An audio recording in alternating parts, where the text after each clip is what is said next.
Relationships. That is all people want to talk about is relationships. How come you don't talk about relationships? I don't talk about relationships because it's all over the internet. It's overwhelming. There's too many opinions and I am terrible at it. But here's why.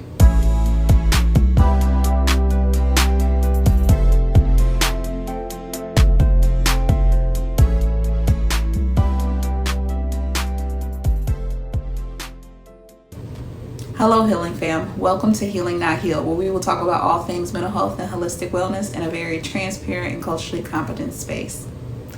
For today, I'm going to talk about the argument of avoidance versus detachment. The argument of people ghosting and setting boundaries and cutting people off. There's two philosophies currently existing on the internet in regards to how to handle conflict in relationships. And you have people that lean towards healthy confrontation and believing that, setting boundaries to a certain extent is avoidant behavior. And you have the people that are on the detached end, kind of saying people grown, they're going to do what they want to do, accept people as they are. Just setting firm boundaries and more on the detachment side of things. And I say I am terrible at relationships because I lean towards the detached side, and I'm going to explain to you why. I have radically accepted so much in awareness of human behavior that I have been perfectly okay with adjusting myself in the journey of creating relationships with people. So let me explain. So you hear me talk about capitalism a lot, and surprise, surprise, right? I was going to bring it up this time. I think I have said this before. People have different frustration tolerance levels. That is a fact. Chemically, people can withstand certain levels of anxiety and stress and increase in hormones before they have a reaction, a physiological reaction, whether it's a panic attack, anxiety attack, shutting down, going mute, becoming angry, aggressive. And then you have some that can handle it calm, cool, collected, very tactful, very thoughtful. Then you have some people that are passive, that are quiet, meek, non-assertive. And so all of those different personality traits are groomed in your environment and how you grew up, both your genetically and also environmentally, your personality traits, right? And so not everybody is the same or has the same level of frustration tolerance. Now, given that, keeping that in mind when we bring trauma into the conversation of things and how trauma impacts our level of development. Are usually those that experience trauma are way more regressed behaviorally. Their frustration tolerance obviously are going to be a little bit more heightened. So those variables of how a person shows up in their relationships are going to influence people differently. And so that's why I say you have all these opinions online about how people should react to situations. One, keep in mind people's trauma and experiences on their level of frustration tolerance to handle certain levels of conflict. And here's why. And this is all getting to a point, so don't lose me. I am in agreement of healthy confrontation. Absolutely. I feel like if you have an issue or concern with someone, you should address it directly, right? When you're getting to know people, people will tell you about themselves. I know I do, right? Like I will tell people I'm very emotional, I'm very sensitive. I could cry at the drop of a hat. Like, don't worry about me, I'm cool. Like, I have a lot of anxiety, I overthink things. I say this, right? And it's not to give an excuse like, oh, okay, that's just who I am. I'm explaining to you what I'm working through because I recognize it, right? Like, to me, that's just being transparent. Like, I know where my struggles are and I know what I'm working on. So this is why I'm telling you to be aware so you can check me, right? So, and because I've always taken criticism pretty well on, okay, cool, all right, well, noted, right? Check myself. And so when you're getting to know people and they do the same, you will hear people say, oh, I got anger issues, or I know that I got a poor tone, or I know that I shut down on people, or, so things that they know are deficits or kind of like variables in their personality as well that might show up in the relationship. And so in my mind, you have two people that are very self-aware about themselves, who know that, recognize that these could be deficits, right? Because to me, if I'm saying I know this, I'm not saying this is just who I am, just take it or leave it. It's pretty much, I know this and it's still something I'm struggling with and I'm working on it, right? And so that's where accountability, like if I see I do something, I'll say, hey, I apologize. I don't know how that sounded, but that sounded kind of rude, so I apologize. Or, oops, I forgot to do X, Y, Z, my bad. Like, as long as you can take accountability, because I will take accountability, we're good, right? We're growing and we're evolving. So, and that's me volunteering. Like, if you bring something to my attention, I'll own it. And if I bring something to my own attention, I'll own it and I'll come back and apologize, right? So you get to know people and they tell their telltales, and you assume because you're aware of it, you're working on it, right? But when if I bring a concern to you and you, oh no, I ain't do that. Or like, no, that's not what I meant. Or kind of give me this kind of gaslighting kind of feeling like, but like, that's a trait of yours and I'm bringing it to your attention, but you telling me that's not what you're doing, right? When you feel, and again, this is me projecting, right? Me being aware that I'm projecting, right? If I know I feel some type of way because of the assumptions that I'm making, and I take a moment, because again, I've addressed it with you. I've personally had this issue with family where you keep bringing the issue to somebody and they either, one, don't take accountability, or two, they keep doing it, right? And so again, going back to frustration tolerance, how many times do you expect people to kind of like have those conversations about something that this person knows they're aware of? Again, that's where I was just like, okay, people that have experienced a certain amount of trauma or just life experiences and have developed a boundary around that type of behavior, how many times do we expect them to kind of go through those emotional turmoils of, but you said, right? Like now you're regressing back into your childlike kind of feelings and behaviors, trying to appease and trying to get this person to understand you, right? When it's like, it's a you thing because it's creating a reaction, right?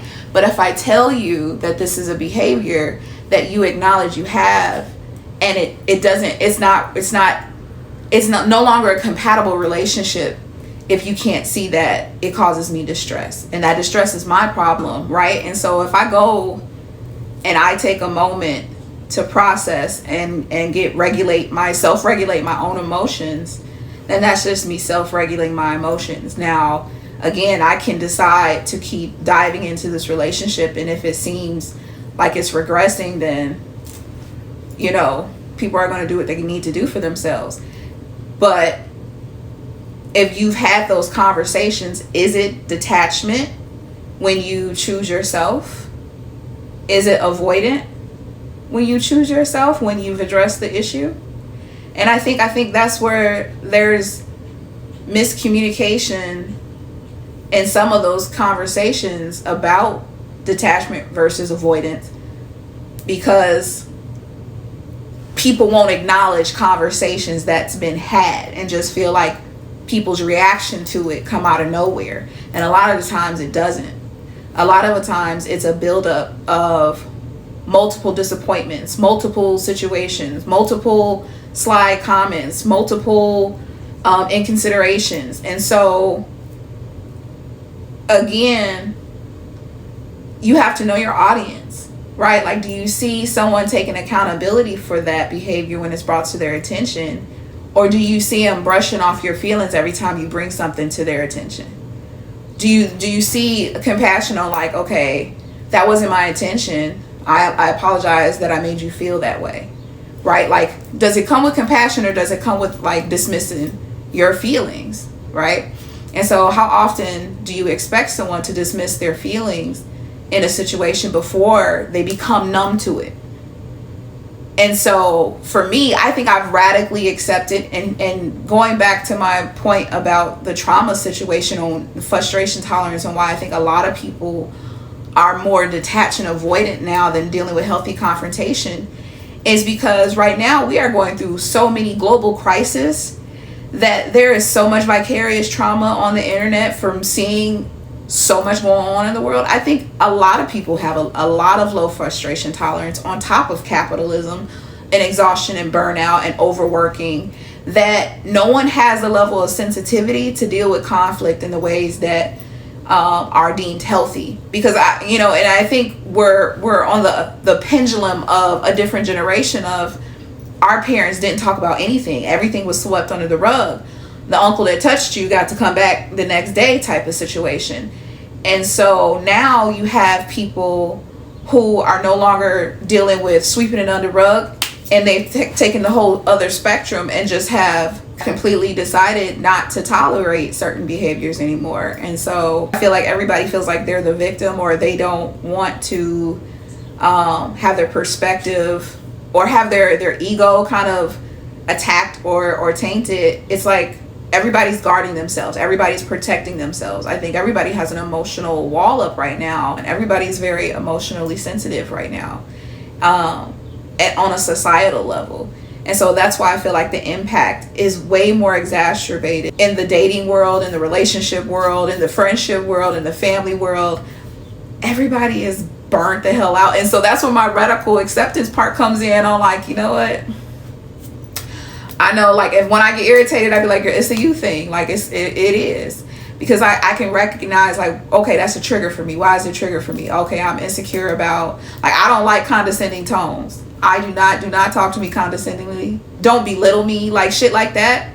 I know is a trigger for me. And so for me, I know that lies with an insecurity of, like, feeling good enough and worthy, and like being the smartest one in my classroom, really struggling and feeling, you know what I mean, having those insecurities about knowing enough information. And so I know that's not a them problem, it's a me problem. So when I go back and sit and reflect on that, okay, cool, I'm gonna take a moment and come back to the situation, and I'm gonna be cool, calm, collected.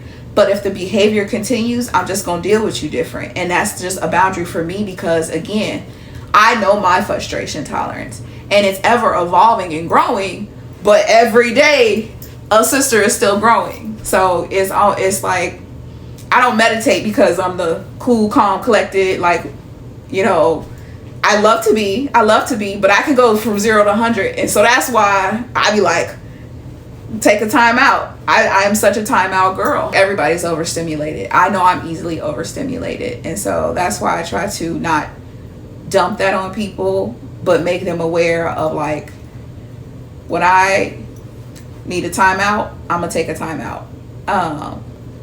Because I know I need to work on myself. And like I said, continuously working on myself. And that's why I've learned to radically accept other people too. Because I know, as sensitive as I am, and if I think somebody got a something about them, that's their personal issue, right? And they have to go through life with that. And so I just have to recognize that and process that. And it's a continuous battle, right? Because you're always battling yourself. At the end of the day, none of this shit is personal. None of it is. All of us are projecting, like I said, our personal experiences, our personal traumas onto other people. And so when you feel that trigger, you know what that trigger is, process it and recognize what it is. And then again, adjust your boundaries to a way that your frustration tolerance can manage, so that you are not reacting negatively, right? Or adversively, right? Like, I don't want to have meltdowns all over the place and stuff, right? So it's like, okay, let me take a moment to build up my frustration tolerance, and I'll come back to the situation. But I don't think a lot of people recognize when to come back, and that's part of the problem. I think that's part of the conversation on where avoidance has their side as well, is people don't know how to come back to the conversation or come back to conflict after a while. It's nothing to act like nothing is wrong, because nothing is, right? That doesn't mean I have to deal with you the same, but it doesn't mean if there's beef or there's an issue. And so I think some people don't have, like, the emotional maturity of that part. It's like If they feel like if you don't deal with them the same, then there must be a problem or an issue. And a lot of the times for me, it's not. But I know, like, why allow myself to keep getting triggered in a conversation if that's your personality trait, right?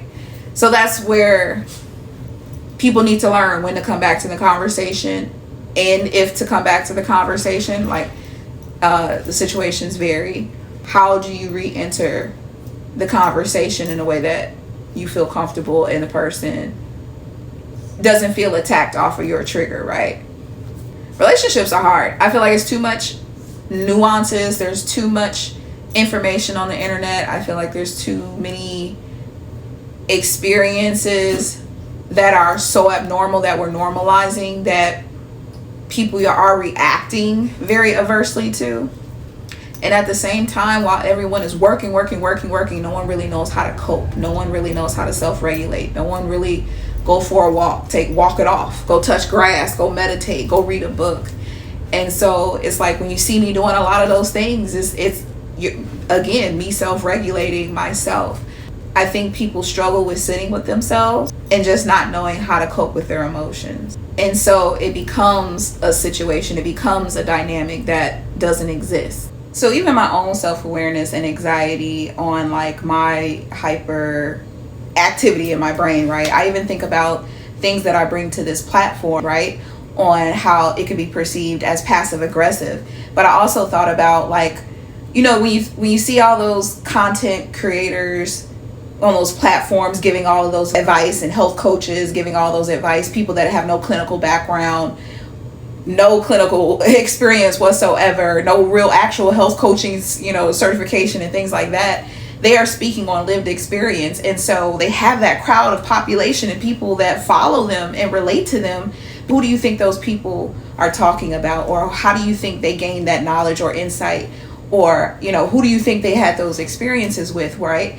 And so, like, even I had to conceptualize and accept that in itself on, like, okay, if you're going to discuss stuff online, be self-aware that it will be perceived, or it may be perceived as passive aggressive, but you're also living a situation, talking about situations that you're living and that you've addressed and that you've acknowledged and accepted within yourself. I feel like even in that self, if it triggers you, it feels as if that's a guilty conscience, right? If you feel like someone's post is passive aggressive towards you, you have a guilty conscience. Why do you feel triggered by it? And I had to conceptualize that too. I had to receive that as well. I'm like, if you feel triggered by somebody else's post, then what the fuck is you doing that make you feel that type of way, right? Because people are people. We're all sensitive. We're all emotional. We read into everything because we have our hypersensitivity, because we're overstimulated, that everybody is just cutting everybody off and everybody's nonchalant and everybody's just kind of like, fuck it, because we're reading too much between the lines instead of, like, acknowledging our own triggers and sitting with them and then hopping back into the fight of this crazy ass world. So for me, the fight is letting people be who they're going to be. And that's my radical acceptance brain of, like, at this point, I feel like an observer. I feel like, and not just attached to few people, I feel detached from people in such a way that I recognize everybody's individual experiences are impacting how they show up, so much that I just deal with you in the way that I can deal with you, right? And that's just my boundary, because again, I know how overstimulated I get and what it takes for me to regulate myself. And that doesn't mean there isn't room for challenging yourself and growing in those situations, but I think it also means taking self-accountability and self-awareness to know to work on it. And so that's where you have to separate yourself from people that know and are working on it, and know and aren't working on it. So that's my only advice I can really give, is the grace and the forgiveness and the love and the compassion comes with change behavior and acknowledging and accepting that there is room to grow and evolve always. And so that's the nature of the beast. Life is growing, evolving, getting understanding of yourself more than anything, and learning to love those parts of you. right? I know my deficits and I love me anyway. And I think that's where people feel like you shouldn't have the audacity to, right? Like, how dare you, even when I see people getting shamed and criticized online, it's like, okay, yeah, they fucked up, but you're talking to them like they shouldn't love themselves, or aren't worthy of love, or don't deserve to be loved still. Right. And so that's where I take my hands off people, because there's this insensitivity and people are desensitized to feel like that behavior is normal, that shaming and criticizing people is normal. And that's where you'll lose me at. So I just acknowledge, I sit with it, I go do my own thing, and I just love people how I can love them. And so I bring it up because I see a lot of course, think pieces, conversational pieces online. I have conversations with other girlfriends, friends, associate peers that have asked for advice with falling out with their friends, and like just having, again, I see more conversation around the aspect of interpersonal relationships, friendships, relationships, family dynamics, and this whole aspect of asserting boundaries and whether people are distancing themselves or building up capacity to deal with confrontation. Why it's so popularized online is because it misses context, because it misses nuances, that the advice really needs to be specific to the person. But everybody, and this is the point next, is everybody has to get out of ego of needing to be right about the situation, or you wouldn't have these debates really online about the conversation, because you would understand that you don't have context about anyone's personal situation to generalize that advice across all lines. It's a conversation piece, because again, a lot of how we present in relationships is out of ego and out of self-protection and how we want to be perceived. And so I've released that expectation of, I want you to show up a certain way. And I think that's where the radical acceptance and detachment seems to come off, as I've learned to accept you as you are versus trying to make you who I need you to be to fit my comfort, right? People say building up capacity.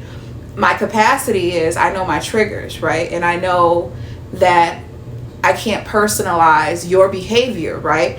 And I can still have grace and love you, right? I just have to love you in a way that I can be comfortable, but that doesn't mean there's malicious or ill intent. And then people internalize your reaction of kind of detaching yourself in an emotional sense as an attack on them, even without actually even having to say anything. But people will take you preserving your peace, protecting your peace as a personal attack, as if there's beef, and there's not, right?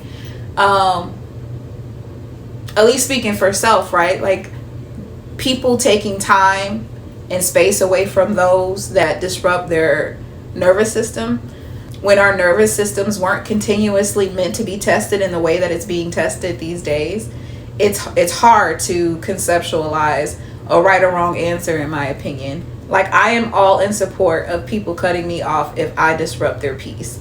I am 100% accepting of that. And so, because I know myself enough, right? Like, when, again, not personalizing other people's behaviors, I know myself enough to know that I acted in love.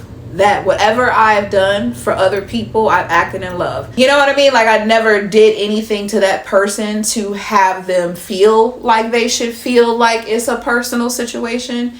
And so if that means that they feel some type of way because I have my distance, because their personality is disruptive to me, that's a personal thing. Because again, I haven't attacked them or their character or the behavior.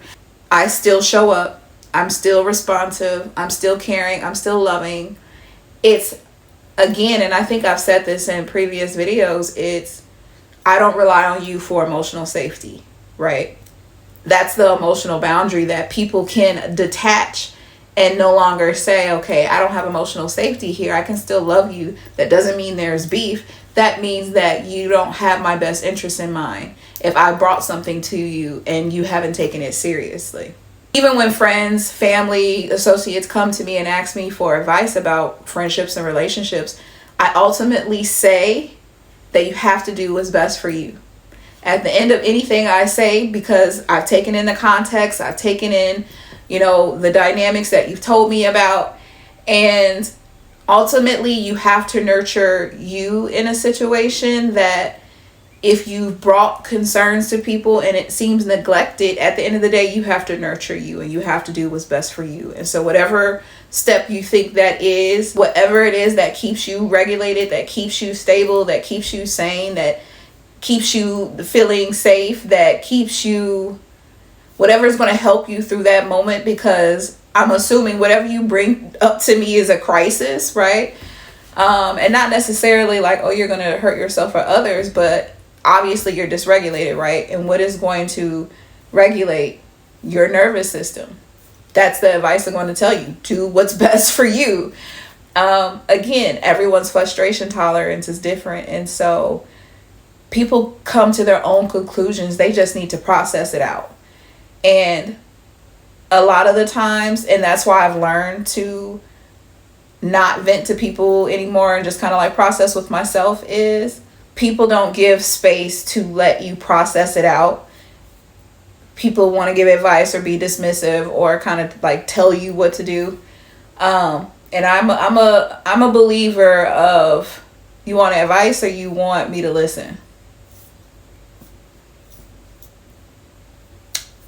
And I got a girl who sent one of my friends will send me a voice note like, this one's advice, this one's just listen. And okay, because you have to do what's best for you. So like I said, this is why I don't talk about relationships too much, because I'm terrible at it, because I feel like everybody has such individual experiences and very unique personalities and very specific traumas that whatever relationship advice, I feel like there has to be more context to really give a good assessment or good conversation about relationship advice. So let me put that there. Non-negotiables, obviously, abuse, neglect, financial, all that. But I don't think there's enough context online to give good, adequate relationship advice. I think you would need to know more about a situation in detail to really be able to process, good advice in that way. I'm not going to generalize advice and then 10 years from now that same advice don't hold, right? Because I feel like, again, people are ever evolving and situations are ever evolving. So relationships are just hard. And I don't think it has been made any easier with the online community. I think because of people are so accessible that we really don't take the time to really consider and get to know people, and we feel like we have such access to them. And that's my only regret, is that, I don't want people to feel as connected to me as they do because of online presence versus like really knowing me in life, because there's a difference to me. Like, I love and appreciate my online people and I love y'all, but like, what I want you to know kind of situation. And so I'm regretful that people don't know the difference between online and in real life, the nuances and the context of relationships and how they differ. So that's what I have to say on that. This was a messy conversation. I hope you like, share, subscribe. Make sure to follow me on Instagram, Facebook, TikTok, all the things at Healing Crown Counseling. And tune in to Sound Healing Sundays at 8 p.m. live on YouTube. Thank you, Healing Fam.